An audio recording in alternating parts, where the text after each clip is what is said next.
Hay algo de lo que se ha hablado mucho en las últimas horas, y es de una situación que se da cuando alguien se quita la vida por una razón concreta. La razón es que alguien o algunos le digan o lo lleven a esa situación. Y recién decía Gustavo Silvestre, hay una investigación y habrá que establecer si efectivamente esto sucedió, quién o quiénes fueron. Pero fíjense que se va a encontrar la justicia de los investigadores con un problema que tiene base estadística. Uno puede sospechar que efectivamente esto sucedió, pero es probablemente el delito más difícil de probar o uno de los más difíciles de probar. Y está con nosotros el doctor Hugo López Carribero, abogado penalista, que se tomó la molestia de investigar esa estadística para decirnos, frente a determinada cantidad de suicidios que se pueden sospechar como homicidios o como suicidios que fueron inducidos, ¿cuántos terminan comprobándose que efectivamente sucedieron? Claro, Guillermo, allí se hace una composición entre las Cortes Supremas de todas las provincias, los superiores tribunales de todas las provincias, y arroja un resultado de cada 12.000 suicidios, únicamente uno llega a establecerse la culpabilidad de una tercera persona en el marco de la instigación. Decime de nuevo. Cada 12.000 suicidios, solamente un caso es condenado en el marco de la instigación al suicidio. Es decir, es encontrada una persona que instigó el suicidio, que invitó a la persona o la determinó, la instigó, la indujo a que se suicide, y esa persona es condenada. Pero si cada encontramos 12.000 esa aguja en ese pajar, o sea, si encontramos a ese uno en 12.000, ¿cuántos años va preso? Tiene la misma pena que el homicidio, la misma pena. Exactamente la misma pena. En este caso sería un delito agravado por tratarse de un arma de fuego. Entonces la pena sube hasta los 30 años de prisión como máximo. Pero es interesante incluso recorrer las bases de datos de los servicios penitenciarios, el federal y cada una de las provincias. O sea, cada provincia tiene su propio servicio penitenciario. Y al momento, ahora que estamos aquí charlando nosotros, no hay ningún detenido por instigación al suicidio con sentencia condenatoria firme. Hoy no hay ningún detenido. No hay ninguno con sentencia condenatoria firme, ninguno.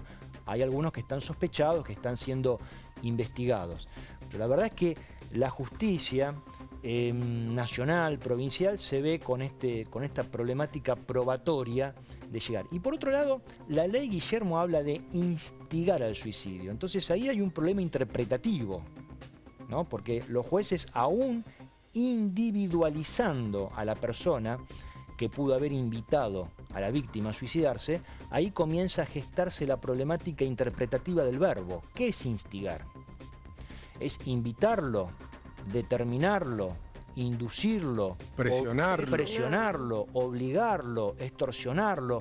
O sea, hay una parábola muy amplia que lleva a este resultado. Bueno, pero si uno se termina quitando la vida, lo que le dijo es lo suficientemente poderoso como para hacerlo. En algunos casos sí, en otros casos el suicidio va acompañado de otros elementos, de otros componentes. Entonces, la instigación no es la causa, sino es una concausa. Es muy interesante como dato, porque hay una investigación en curso, y por eso hice esa puerta de entrada a este tema, ¿no? Esa introducción.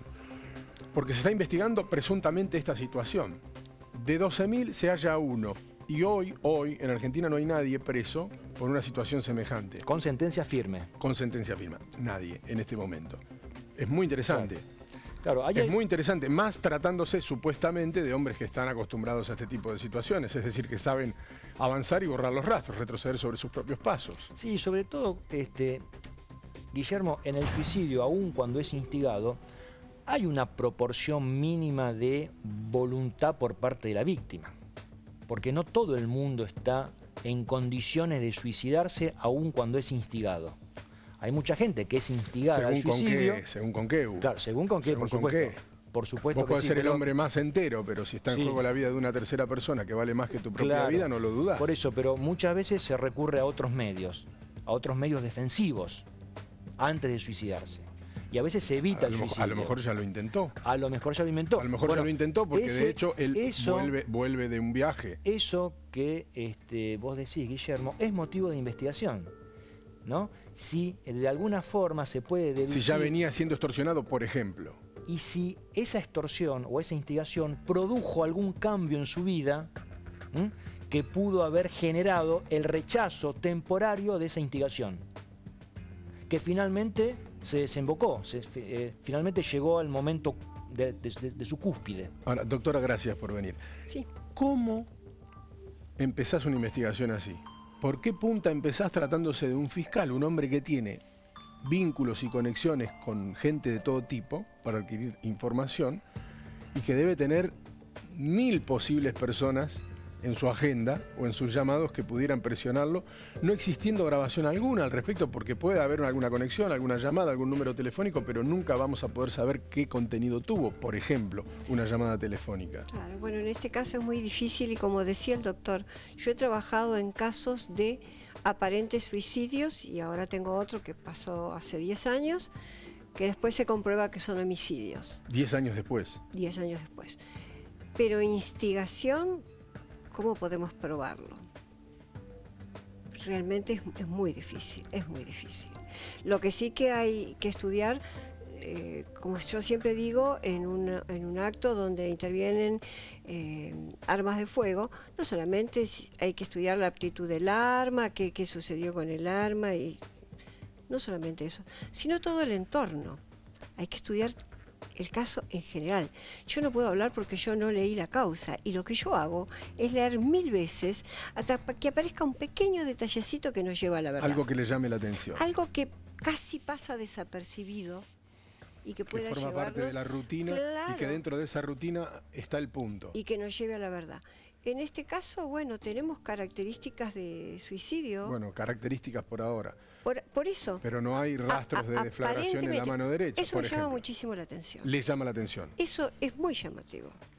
Porque la deflagración de la pólvora, antes se estudiaba con lo que se llamaba el guante de parafina, que se formaba una cera que se colocaba. Y ahora el barrido. Y ahora el barrido. Este es mucho más exacto. Porque pero ayer Olavarría decía que en armas de poco poder o de bajo poder como un 22 existe la posibilidad de que no se halle. Que había sucedido. Fuimos compañeros con Olavarría, le tengo mucho cariño y es un excelente perito. Pero diciendo en esto que por lo menos un vestigio, una partícula tiene que aparecer. Y sobre todo con el barrido electrónico, que es de terrible exactitud.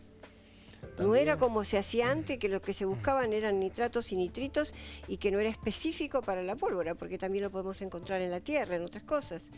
Y muchos peritos lo discutíamos. En cambio ahora ya no se puede discutir. ¿Y la calidad de la muestra es importante? Y sí, por supuesto. ¿Haber tomado bien la muestra? Estoy segura que sí, conozco, creo que lo hicieron los personal de Policía Federal o de Gendarmería, que son igualmente eficaces, y todo lo que tienen que hacer es un hisopado, porque lo que llevan es un hisopado sobre la zona, o sea, que la que va del dedo índice al dedo pulgar, comenzando desde la base del dedo índice hacia abajo. Así que yo creo que eso tiene que haber estado bien hecho. Si la persona al momento del disparo tenía la mano mojada, empapada, ¿tiene alguna relevancia? Si tenía la mano empapada... Enseguida me lo contesta, piénselo. Hacemos una pausa de 2 minutos nada más y enseguida profundizamos en una investigación que entendemos es compleja ya de arranque, por de quién se trata, por lo que representó y representa hoy su desaparición física frente a la sociedad, por la presión que eso significa y porque hay una gran ansiedad por el resultado de esa investigación. 2 minutos y estamos de nuevo.